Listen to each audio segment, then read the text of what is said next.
Halo, saya Ifik Arifin. Halo, saya Setiaji. Kita berada di Techniques by Inixindo.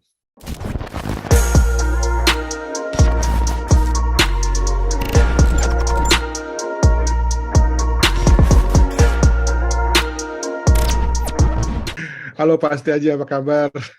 Alhamdulillah, Terima baik. kasih nih, di tengah-tengah kesibukannya masih menyempatkan untuk podcast dengan kami nih Pak. Jadi merupakan satu berkah buat kita nih. Sama-sama, Pak. Ya, Ya, senang sekali Pak. bisa hadir di podcast ini ya. Ya, Pak Setiaji ini kan orang IT ya Pak sebenarnya ya. Ya, IT betul. dari IT. Kita sebenarnya udah lama kenal tuh dari mulai zamannya Smart City gitu ya, terus ke Bapak ke Ke Jawa Bandung nggak Barat. salah ya. Iya, betul, betul.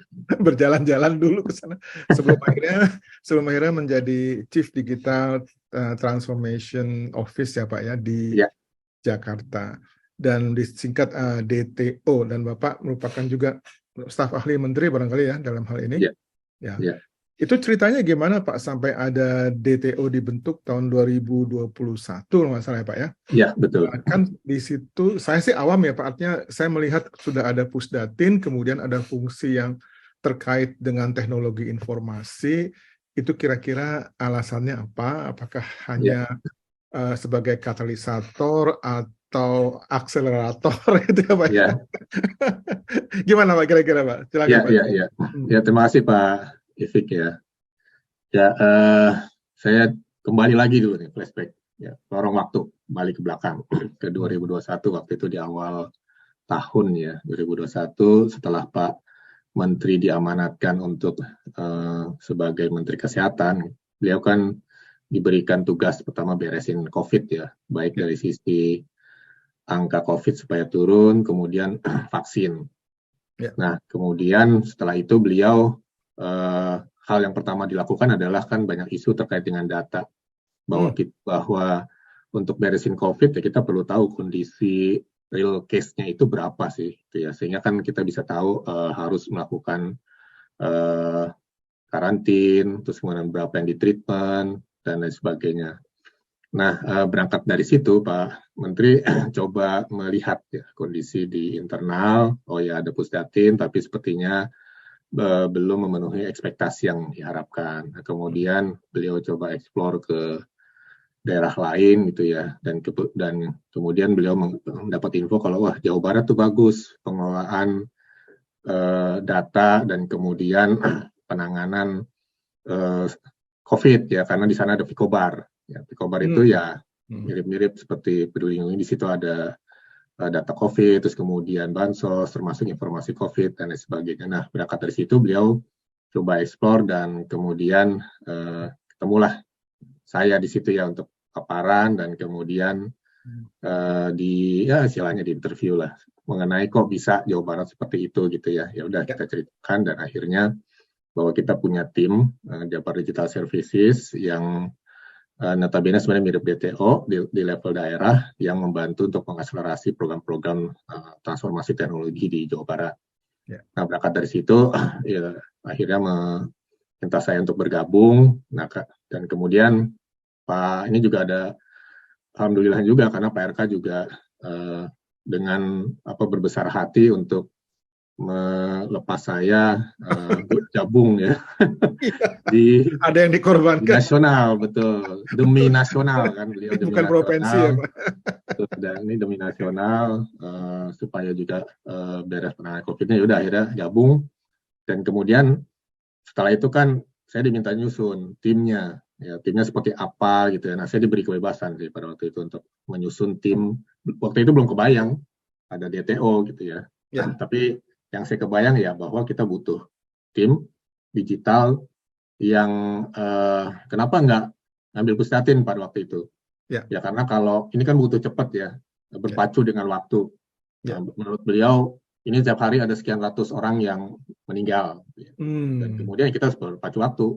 Nah, mungkin kita berleha-leha dan kemudian hanya melihat angka orang yang meninggal gitu ya. Oleh karena itu ya udah, ini harus segera. Makanya dalam kurun waktu seminggu saya coba membahas ya secara internal dengan beberapa rekan kemudian lahirlah DTO.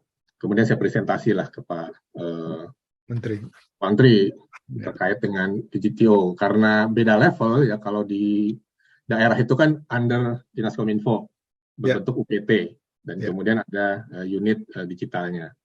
Nah, kemudian karena di kementerian ini kalau berbentuk UPT di bawah Pusdatin, kita nggak punya power cukup ya untuk melakukan akselerasi ataupun mengkolaborasi dengan dirjen-dirjen terkait. Makanya oleh karena itu sekretariatnya adalah Pusdatin. Pusdatin sebagai sekretariat untuk mensupport urusan administrasi, administratif, dan hal lainnya. Nah, kemudian dari sisi teknikal, yaitu tim kami, yaitu tim DTO. Jadi kita ada dua hal, satu dari sisi administrasi, satu lagi dari sisi teknologinya. Nah, kemudian untuk memperkuat sisi koordinasi, nah ini ketuanya Pak Sekjen. Ya, kemudian ada ketua harian yaitu staf ahli. Pada waktu itu saya belum jadi staf ahli, saya merangkap pada waktu itu sebagai Kadis Kominfo juga. Nah, saya diangkat sebagai Chief DTO untuk mulai melit tim ini, mulai meng-hire, terus kemudian menyatukan sisi dan alignment dengan program-program yang ada, kemudian beresin sistem, dan lain sebagainya ya. Nah, kemudian ya Pusdatin tetap kita libatkan, karena mereka kan juga harus memiliki lah tim ini gitu. Jadi sebenarnya kenapa ada DTO, selain akselerasi program, juga kita ingin mengangkat, mengupgrade knowledge dari Pusdatin supaya bisa selevel dengan tim teknologi yang udah lebih profesional gitu, dari sisi knowledge, dari sisi cara kerja yang pemerintahan kan masih normatif sekali ya, modelnya belum agile gitu, masih waterflow. Nah, itu kita coba bawa gitu ya, karena kalau ada orang internal di dalam terus yang profesional dan kemudian ada di dalam, pasti yang di dalam juga ingin kan seperti itu gitu. Jadi kita mengajak supaya levelnya nanti bisa naik gitulah. Nah, itu kita mengupgrade ya knowledge segala betul. Ya, karena kalau modelnya vendor dan sebagainya kan mereka kerja di luar. Terus kemudian baru diserahkan pada saat tertentu saja dan kemudian selesai. Nah, ini kita masukkan ke dalam tim internal. Akhirnya DTO di tanggal 8 Maret 2021. Ya. Kemudian program pertama yang dibuat oleh DTO ini adalah merilis Peduli Lindung, begitu Pak? Atau kira-kira? Ya, jadi sebenarnya sebelum Peduli Lindungi kita beresin dulu aliran data ya, data flow. Karena pada waktu itu orang yang real case-nya itu ya, yang dilaporkan itu sebenarnya jauh berbeda dibandingkan kondisi di lapangan. Karena apa? Ada sistem untuk menginput data COVID, tapi satu pasien itu butuh 5 menit untuk input. Kenapa? Setelah kita coba explore gitu ya, dan kemudian pada waktu itu hanya maksimal tuh 100.000 yang diinput gitu. Kemudian selebihnya ya ditunda, bisa seminggu atau 2 minggu gitu. Jadi yang dilaporkan itu nggak real case. Nah, kenapa ya seperti itu tadi? Karena satu pasien aja butuh 5 menit, sehingga lama kan antriannya. Oleh karena itu kita perbaiki data gatheringnya dengan mensimplifikasi jumlah variabel yang harus diinput. Pada waktu itu kurang lebih hampir 50 variabel yang harus diinput. Bisa bayangkan ada nama, kasusnya kenapa, dan lain sebagainya. Kemudian tidak terintegrasi juga dengan Dukcapil. Ya udah kita integrasikan dengan Dukcapil, hanya input nick, keluar profilnya. Kemudian juga yang diinput kan kita hanya butuh tahu siapa yang positif, siapa yang negatif, terus kemudian di mana alamatnya, barulah kita lakukan treatment atau lainnya gitu ya. Nah, setelah kita perbaiki, jadi kurang lebih hanya 30 detik. Jadi ada lompatan yang cukup signifikan. Tadinya 5 menit, 5 menit bisa 10 orang. Nah, itu satu cara. Kemudian kita juga siapkan API gitu ya. Karena di daerah juga ada sistem-sistem yang sudah dikembangkan seperti Jawa Barat Pikobar, di Jakarta juga ada sistem lain. Nah, itu kita integrasikan. Jadi kita buka API. Termasuk juga dengan lab. Sehingga lab juga bisa integrasi dengan sistem kita. Nah, dari data itulah baru kemudian kita integrasikan ke Peduli Lindungi. Peduli Lindungi itu tadinya stand alone ya, sendirian. Dia sendirian, padahal dia butuh data siapa sih yang COVID, baru nanti kan di-trace. Ya. Kemudian siapa sih yang vaksin, udah akhirnya kita coba kawinkan data tersebut, lahirlah Peduli Lindungi yang bisa melakukan check-in, check-out, integrasi dengan AirPod, integrasi juga dengan aplikasi yang lain, telemedicine, dan lain sebagainya. Nah itu kurang lebih. Jadi kita beresin alirannya data dulu, baru integrasi ke Peduli Lindungi. Jadi ada API dari Dukcapil yang dipakai oleh Peduli Lindung, Pak, ya, untuk mencari data pribadi betul gitu sekali. Ya. Dan itu sudah terjadi. Jadi sekarang datanya nggak perlu harus di entry lagi ya, Pak, ya, harus sudah otomatis lengkap gitu ya. Ya, jadi hanya input nick-nya saja itu langsung keluar. Nick-nya saja, profile, nama, dan lain sebagainya. Berarti selain 5 menit hilang juga error yang dari manusia juga hilang, Pak, ya, validasi. Gitu, kalau nulis manual itu ya selain salah nama, kadang tanggal lahir juga salah. Capek. Itu juga pengaruh. Oke, jadi ya kita terus terang aja berbangga hati juga, Pak, ya, melihat aplikasi Peduli Lindung ini sebagai aplikasi yang universal gitu, di mana-mana dipakai dan sangat bermanfaat gitu ya. Dan ini tapi terutama sekarang ini kalau saya lihat aplikasinya itu ada new terus, Pak, new modul. Nah itu arahnya kemana, Pak? Apakah tadinya tidak didesain hanya untuk pandemi atau juga nanti ada continuity-nya ataupun sustainability-nya, gimana Pak kira-kira? Ya, jadi kan ada 3 tugas ya dari Pak Presiden ke Pak Menteri. Satu adalah beresin COVID ya, dan itu alhamdulillah sudah berhasil gitu ya. Dan ada satu agenda yang paling besar, yaitu melakukan transformasi sistem kesehatan. Ya, mulai dari primernya diperbaiki, sistem rujukan, nakesnya, terus kemudian juga salah satunya adalah teknologi informasi, mulai dari sistem informasi sampai dengan di future teknologi di kesehatan itu bioteknologi. Nah, kemudian kita melihat ini ada platform yang sudah mature ya, sudah matang, sudah 100 juta orang yang download. Makanya kita menggunakan platform tersebut untuk sistem layanan kesehatan yang lain. Kalau kemarin hanya bicara mengenai COVID, padahal yang kita butuhkan juga penyakit-penyakit yang lain. Jadi contoh misalnya ada seseorang mau ke lab periksa darah gitu ya, terus kemudian dia di hasilnya kolesterol ya, terus kemudian ada yang lainnya misalnya gula darahnya tinggi dan lain sebagainya. Nah itu kita capture juga dan dimasukkan ke dalam yang kita sebut namanya Satu Sehat aplikasi Satu Sehat. Nah itu transformasi dari Peduli Lindungi. Kemudian kalau ke dokter, terus kemudian dia diagnosis penyakit tertentu, itu juga masuk ke dalam aplikasi tersebut. Sehingga bukan hanya COVID, tapi luas, seluruh penyakit akan di-cover di dalam sistem yang baru tersebut. Nah, untuk menuju ke situ, makanya ada platform Satu Sehat yang sudah kita launching di tahun lalu, untuk mengintegrasikan seluruh layanan kesehatan. Kenapa kita penting untuk mengambil data medical record, pasien dan lain sebagainya di dalam rumah sakit? Pertama, kan banyak sekali keluhan. Kalau mau ke rumah sakit yang lain, selalu repot kan, bawa berkas, terus kemudian ditanya riwayat rekam medisnya. Kalau Pak Ifik ditanya dulu, vaksinasi lengkap nggak? Wah, udah nggak tahu. Bingung udah. Nah, kita berharap dengan adanya sistem ini punya rangkaian yang tidak terputus sejak awal kehidupan.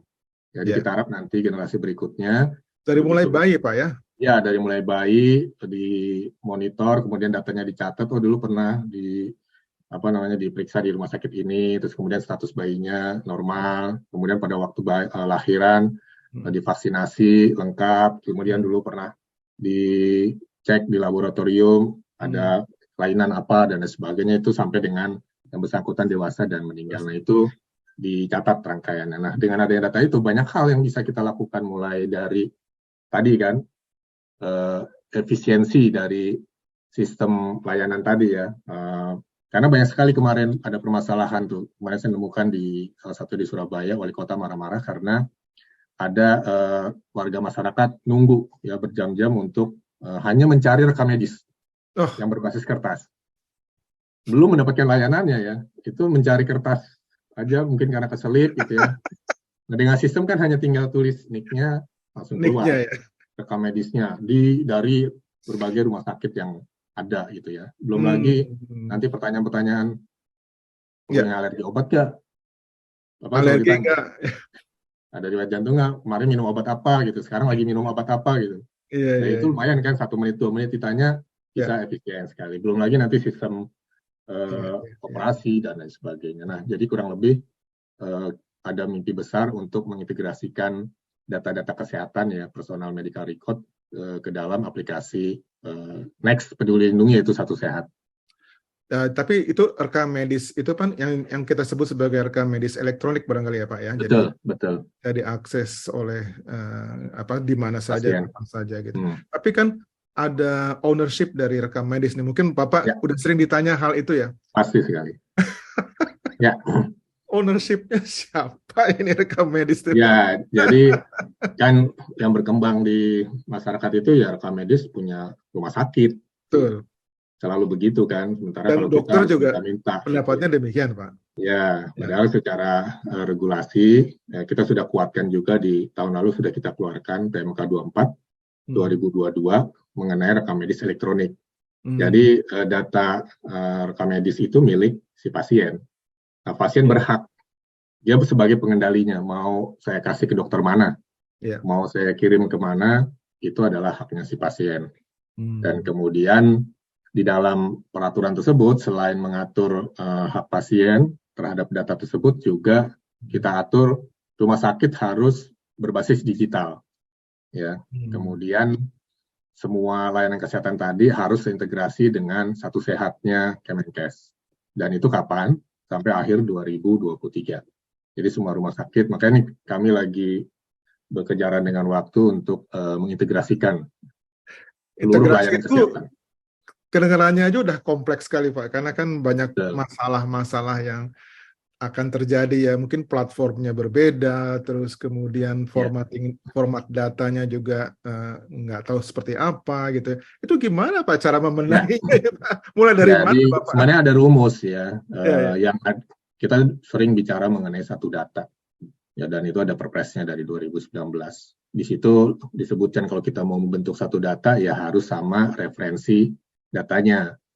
Contoh obat gitu ya, paracetamol, Expamol, dan lain sebagainya itu beda-beda tuh antar rumah sakit. Di mana kita mau narik datanya, oh si Anda pernah dapat obat paracetamol, kodenya X, di sana kodenya B, gitu ditarik kan susah gitu ya. Nah oleh karena itu kita menstandarkan kodifikasi obat-obatan tadi, dan itu sudah ada di dalam platform Satu Sehat, sehingga rumah sakit harus menggunakan standar dari Kemenkes. Belum lagi yang lain, layanan suntik, misalnya suntik, menggunakan jarum kecil, jarum besar, itu juga ada kodenya. Ya, termasuk alat-alat kesehatan dan lain sebagainya. Termasuk kodifikasi kalau penyakit A gitu ya, kodenya apa dan lain sebagainya, itu sudah ada. Termasuk laboratorium juga. Itu juga sudah kita standarkan, sehingga itulah yang harus digunakan. Dan kemudian kalau di kesehatan itu ada standar untuk pertukaran datanya, menggunakan FHIR namanya. Ya, alhamdulillah sudah ada sebenarnya standar internasional.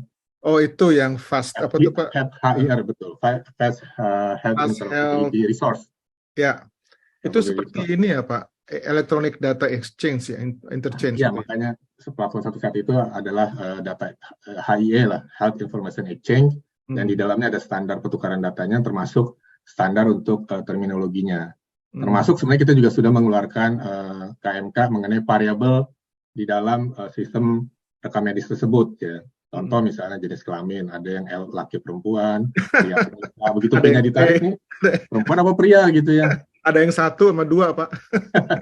1 laki-laki, 2 perempuan. Nah, oleh karena itu juga kita standarkan. Jadi kuncinya di situ. Makanya tahun lalu kita fokus membenahi standarisasi tadi. Bahkan kode puskesmas, kode rumah sakit, itu juga kita standarkan.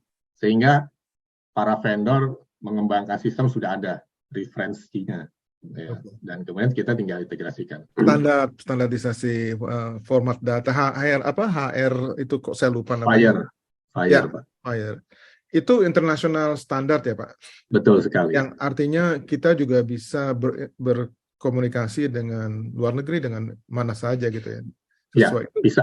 Ya karena ini standar internasional. Jadi kalaupun nanti ada pertukaran dengan di rumah sakit internasional itu bisa ditarik datanya.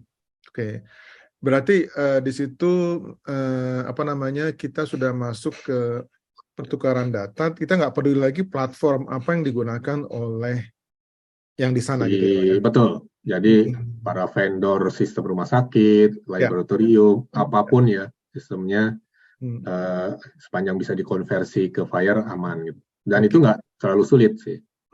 Paling butuh dipelajari. Kalau yang sama sekali nggak paham, ya butuh 3 hari lah untuk mempelajari konsep. Kalau yang sudah IT sehari juga jadi. Iya. Nah, kan begini Pak, dari sekarang ini pasti tersebar banyak sekali aplikasi di rumah sakit, di puskesmas, di mana-mana gitu kan. Ya. Itu semuanya harus patuh ya dengan keseragaman ini ya. Atau gimana caranya Pak? Betul sekali. Ya, gimana itu? Ininya, mekanismenya apakah mereka bergerak juga sekarang sudah mulai melakukan konversi ataupun penyesuaian program ataupun yang dihindari kan database tuh Pak. Kalau mereka sendiri punya database itu ada duplikasi yang belum tentu sama gitu ya. Itu bagaimana Pak? Ini mereka respons mereka ya. Ya, jadi tahun lalu tuh kita fokus di Jawa Bali dulu ya. Jawa Bali, kemudian kita yang aktif mengajak para vendor di satu momen kurang lebih 3 hari. Kita undang para vendor di satu wilayah.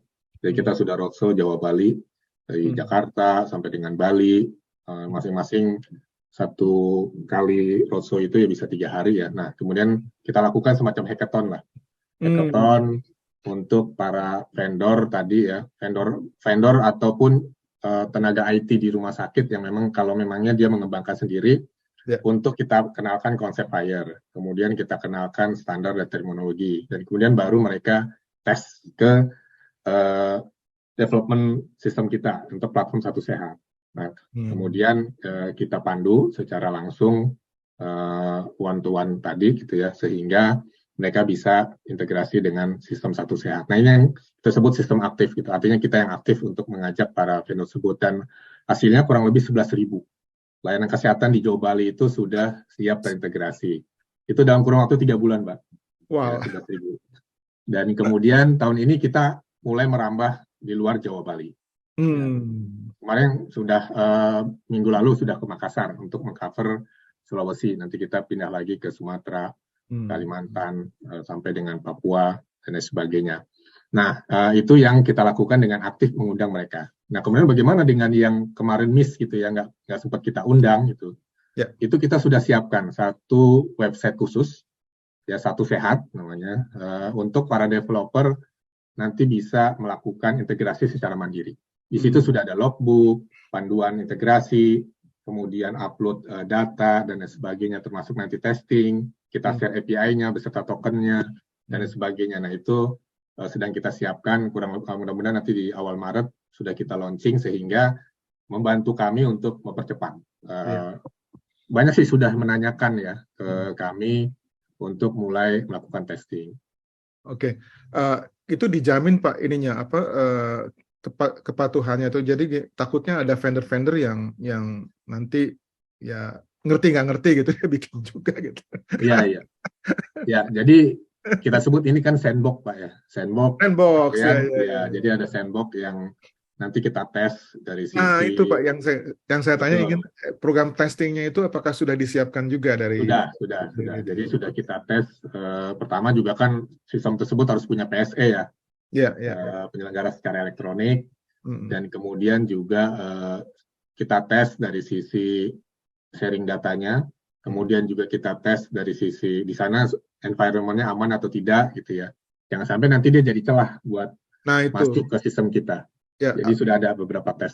Karena menurut saya DTO juga nggak mungkin bisa memonitor sedemikian banyak vendor, sedemikian banyak aplikasi, pengadaan hardware, pengadaan software. Itu kan sulit sekali dimonitor Pak. Jadi betul. hampir impossible gitu. Jadi satu-satunya jalan ya melalui tes tadi barangkali ya. Ya, betul. Tes bukan hanya pada saat sandbox, tapi juga nanti pada saat itu live gitu ya. Karena kita ada uji anomali juga gitu. Jangan-jangan dia retrieve data terus gitu ya dalam kurun waktu tertentu. Mengganggu performance ya. Betul. Belum lagi kita bicara security ya Pak, kita nanti aja. Security-nya nanti tapi aja. Ya intinya sudah disiapkan beberapa testing tersebut. Saya sempat membaca bahwa DTO juga menggunakan microservices untuk implementasi citizen health application dan siapa satu lagi partner partner platform application gitu ya. Nah, itu gimana ceritanya Pak? Bagaimana mungkin kita melakukan apa namanya implementasi microservices ini secara dengan baik? Karena ini kan relatif teknologi baru ya Pak, yang belum tentu dikuasai oleh para kontraktor, atau bukan saya menganggap ini ya Pak, menganggap sesuatu ya, menurut saya karena ini masih relatif baru, mungkin belum semuanya catch up dengan teknologi ini, karena apa namanya tuntutannya juga lumayan tinggi ya untuk bisa menghasilkan sistem yang seperti itu, yang enterprise architecture seperti yang dicanangkan oleh DTO ini. Ya. Ya, saya lupa tadi. Jadi di akhir 2021 itu kita sudah meluncurkan blueprint ya. Blueprint mengenai digitalisasi kesehatan di Indonesia sampai dengan 2024. Dan salah satunya adalah enterprise architecture yang kita rancang di sana sebagai guideline lah, mengembangkan sistem. Pertama harus harus building the platform, terus kemudian open API, dan kemudian harus microservices dan lain sebagainya. Di situ ada prinsip-prinsip yang harus dipatuhi. Ya, nah, guideline itulah yang kita turunkan pada saat mengembangkan sistem. Nah, kenapa kita bisa develop cepat microservices? Karena memang kita ini meng-hijack ya orang-orang dari startup dan lain sebagainya. Jadi di struktur organisasinya DTI itu ada CTO, Pak. CTO-nya itu kita hijack dari yang sudah pengalaman lah. Tadi. Terus kemudian ada CPO, Chief of Product, ada juga Chief Operational dan lain sebagainya. Jadi mirip seperti startup gitu. Harus begitu Pak, menurut saya, karena Bapak ingin mendapatkan the newest teknologi gitu yang. Yes, betul. Ya. Saya nggak ada waktu untuk mereka belajar gitu ya. Ya udah jadi requirement-nya pada waktu kita rekrut Anda harus paham ABCDE gitu ya. Jangan belajar lagi ya Pak, mereka harus sudah langsung betul. Langsung terjun langsung lari. Langsung terjun. Gitu. Kalau istilahnya di Jawa Barat tuh ngabret lah. Tapi memang lucunya mungkin dalam tim ini justru yang background-nya dokter ataupun tenaga kesehatan itu tidak terlalu banyak juga ya Pak? Ya, waktu di awal-awal memang belum, tapi sekarang kita sedang merekrut tenaga rekam medis. Karena apa? Jadi kita kan menggunakan terminologi, kalau di BPJS itu ada namanya ICD-10 ya, tindakan ya. ICD-10, ICD-9, jadi kalau penyakit jantung itu ada bahasa rekam medisnya lah. Nah kemudian pernah suatu saat saya kan coba search gitu ya, dari data yang ada, saya coba cari stroke, nggak nemu tuh di data kesehatan kita. Kenapa? Karena nggak ada istilah stroke di dalam ICD-10, ICD-9, adanya kardiovaskular, macam-macam lah, saya sudah lupa. Lain ya? Berarti harus kita translate kan ke bahasanya umum yang kita punya, agar nanti pada saat diakses CHA tadi ya, atau Satu Sehat, ketemunya ya stroke dan lain sebagainya gitu. Nah itu ya tadi harus dokter yang mentranslasi dari bahasa kodifikasi rekam medis yang sangat bahasa kedokteran dirubah ke bahasa umum yang ada di kita gitu. Nah itu kita makanya merekrut kurang lebih nanti 50-an orang untuk memapping data tadi. Cukup banyak. FHIR ya, termasuk FHIR, ICD-10 dan lain sebagainya, sehingga istilahnya sinonim bahasanya, sehingga bisa mudah dikenal, dan nanti kita bisa menghasilkan dashboard yang juga user friendly lah buat semuanya. Pak Setiaji, saya mau nanya sesuatu yang saya nggak tahu mungkin valid atau tidak, tapi saya pernah mendengar rekam medis yang dikirim ke Singapura Pak oleh Spider, aplikasi Spider apa nggak salah gitu, karena orang-orang yang berpenyakit jantung itu handling oleh dokter-dokter Singapura.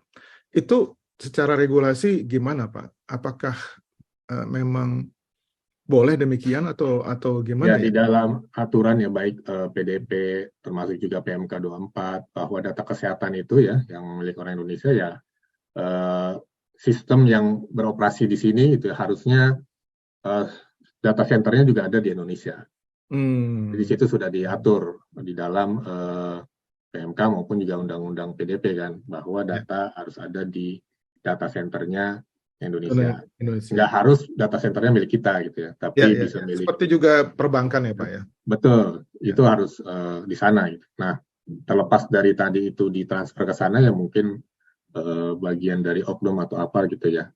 Mungkin kopinya juga nggak semuanya atau apa, bisa juga. Ya mirip seperti kayak data kita ya, dipegang oleh siapapun gitu, Bocor gitu Pak. bocor ya oleh marketing dan lain sebagainya. Ya, ya, ya, ya. Oke, oke. Jadi itu tapi mungkin merupakan satu celah itu Pak ya, atau mungkin bisa bisa ada regulasinya atau seperti apa gitu. Ya nanti kalau diundang PDP kan ada pengawas kan, Hmm. pengawas pelindungan data pribadi. Iya, iya. Jadi memang tujuannya adalah membuat satu sehat itu merupakan menurut saya masih dalam bentuk impian ya Pak ya, artinya dream. Kita sangat ideal kalau bisa seperti itu Hmm. karena kompleksitas Indonesia sendiri negara kepulauan, Betul. kemudian itu kayaknya repotnya bukan main gitu ya. Ya, Jadi targetnya ini apakah hanya kota besar sementara dengan infrastruktur yang bagus atau mungkin gimana ininya Pak, strateginya Pak ya. supaya Jadi kalau ditanya di dunia ini ada nggak sih national medical record yang sudah sukses gitu ya? Sejauh ini belum ada. Termasuk belum ada. Singapura sendiri juga baru fokus di government hospitalnya. Oh begitu Pak ya? Termasuk iya, sedang private Padahal belum. negara kecil itu. Betul, karena ada itu tadi, ada sisi bisnis dan lain sebagainya yang saya tidak tahu Oh kenapa ya, ya. belum. Mereka baru mulai untuk tahun ini untuk mengintegrasikan. Jadi sebenarnya Indonesia ini belum telat ya untuk mengintegrasikan, dan bahkan kami di beberapa event internasional justru banyak yang melihat Indonesia ini leapfrog ya, cepat sekali melakukan percepatan terhadap transformasi digital kesehatannya. Jadi dengan target yang memang cukup besar gitu ya. Fokus kita sebenarnya nggak hanya kota-kota besar, tapi juga kota-kota kecil, karena layanan kesehatan ini kan universal, semuanya harus tercover ya.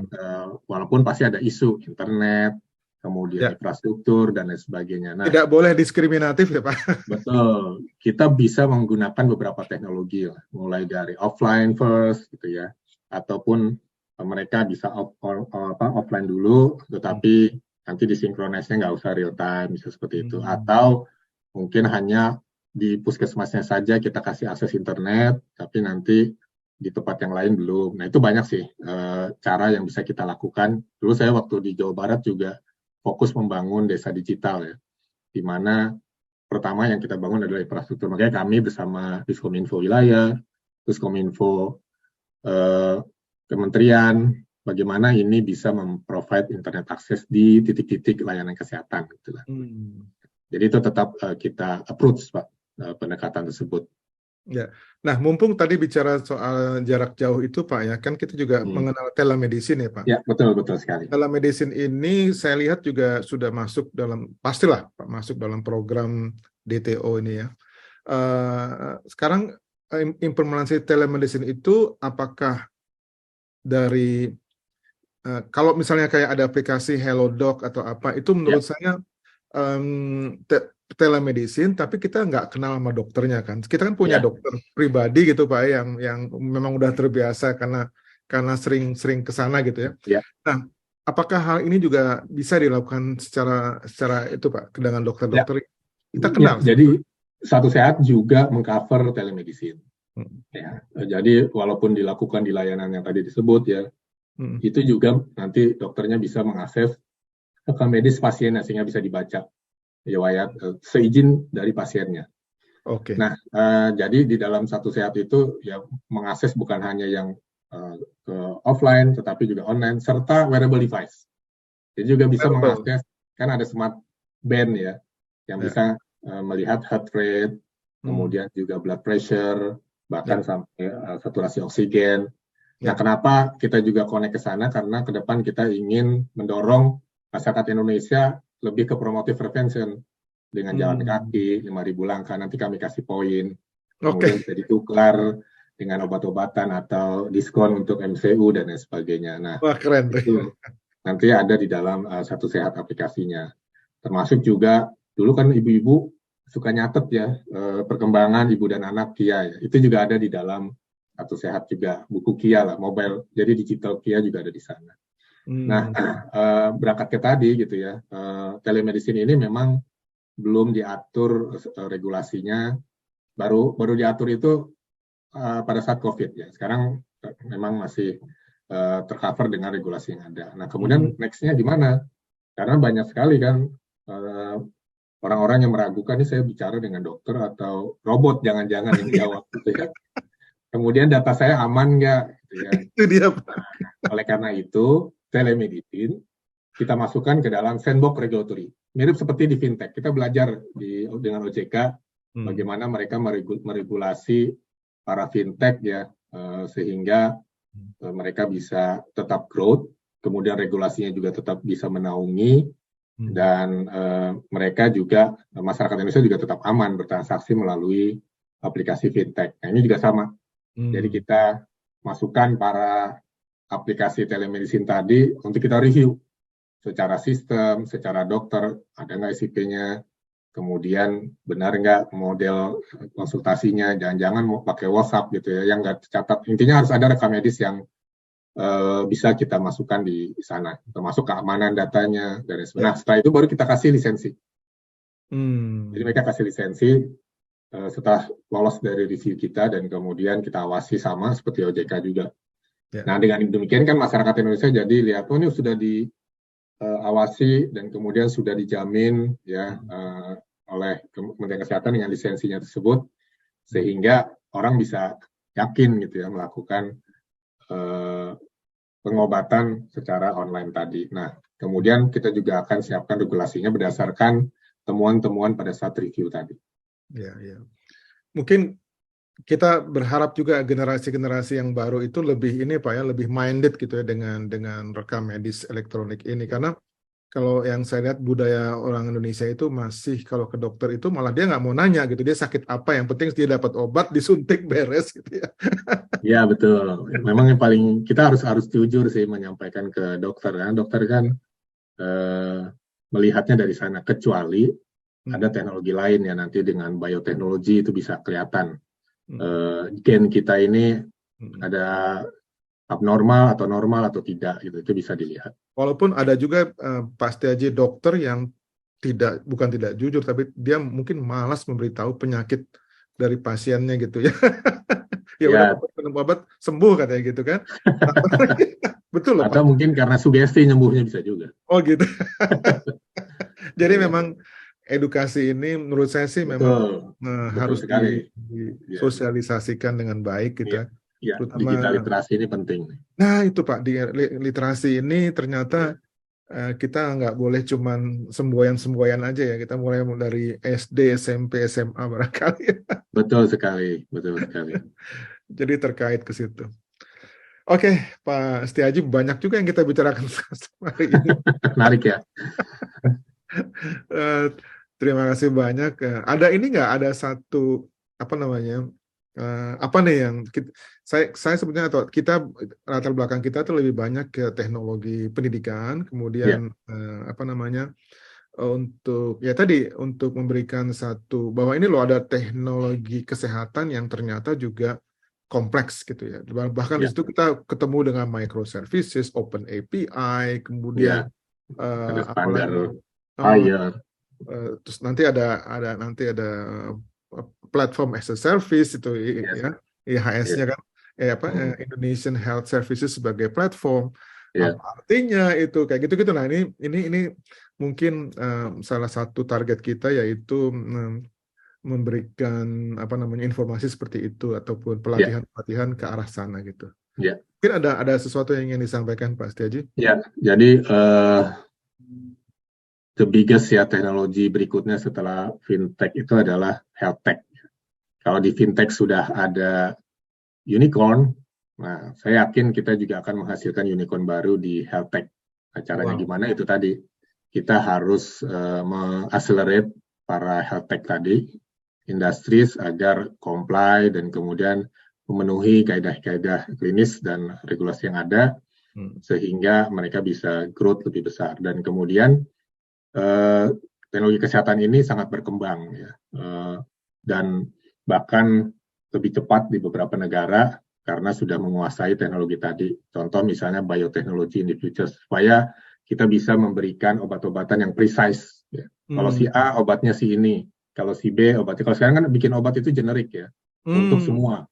Ada yang cocok gitu langsung sembuh, ada yang baru beberapa hari bereaksi. Nah ini dengan bioteknologi in the future sekarang sudah mulai beberapa startup mengembangkan bioteknologinya. Nah artinya buat teman-teman sekalian harus mulai nih beralih mendalami dari sisi hard teknologi karena di situ banyak sekali peluang opportunity untuk membuat masyarakat Indonesia lebih baik. Karena kita ini punya tahun ini 68% bonus demografi.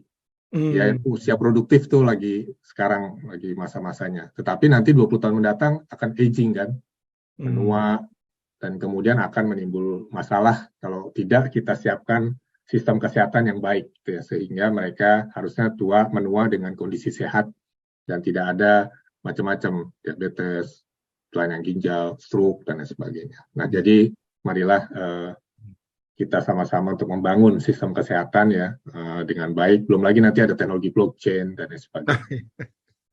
Tapi bioteknologi ini sesuatu banget ya Pak ya. Jadi kita harus kita kuasai lah mempelajari apa itu ya. Sekarang ini belum terlalu populer juga sih. Ya, kalau dulu ada data scientist, nah sekarang ada bioinformatics. Bioteknologi. Ya, bioinformatics itu gabungan dari statistik, IT, satu lagi biologi.